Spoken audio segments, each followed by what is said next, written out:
Ислам кеңістігін құрайтын елдерде діни сананың бір жақтылығынан туындайтын радикализм күн тәртібіндегі мәселе. Мұндай жағымсыз үдерістерден Орталық Азия елдері мен Қазақстан да шет қалмады. Сарапшылар дерттің белең алуын псевдосалафизм идеологиясымен байланыстырады. Салафиттік ұстанушылардан радикалды салафиттік ағым өкілі пайда болуы мүмкін. Діни сенімі ол өздерінше жаңа ойлап тапқан діни сенім емес, сол бір бөлігін сол хаварижден алады, бір бөлігін мужассима, бір бөлігін сол басқа бір шиит ағым қауіптілігі бірінші теологиялық жағынан.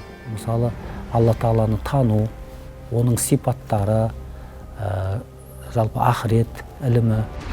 Діни радикализм құндылықтарды құнсыздандырып, қоғамды сынап, надандықты насихаттайтын, оқшауланып, ұстанымдарын күштеп, логикалық және практикалық тұжырымдарға жеткізуге ұмтылатын идеология. Мемлекетке қарсы бағытталған, қоғамның рухани өмірінде деструктивті көзқарастар мен әрекеттердің жиынтығын құрайтын жүйе. Діни радикализм бұл яғни дінді араға қоя отырып бір қылмыстарға бару, шектен шығу мәселесі десек те болады. Радикалды идеялардың ерекшелігі бұл яғни көп көзқарастылықты тек бір көзқарастылыққа жүктеу. Джихад деген ислам ғалымдарында мысалы 12 мағына берген болса, бұл жерде діни радикалды идеологияны насихаттаушылар оны тек бір мағына, соғыстың аясына алып келіп қояды.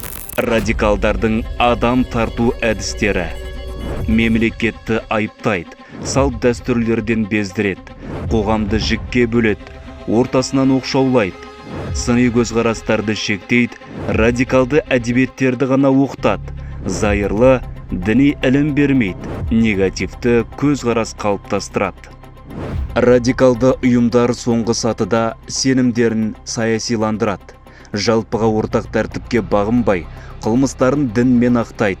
Бұған 2013-2015 жылдардағы Сирия соғысы дәлел. Адасқан ағымдардың зақарына иланған тобыр тыныш жатқан елді талқандады. Мемлекеттік құрылымды мойындамайды және түрлі айыптаулармен айдарлар тағады.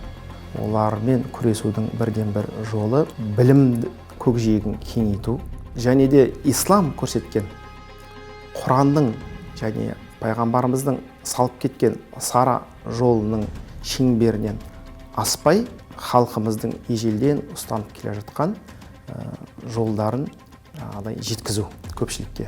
Тәкбіршілдік діни радикализмді тудыратын қауіпті вирус. Жұқтыру оңай, салдары ауыр, айығу қиын.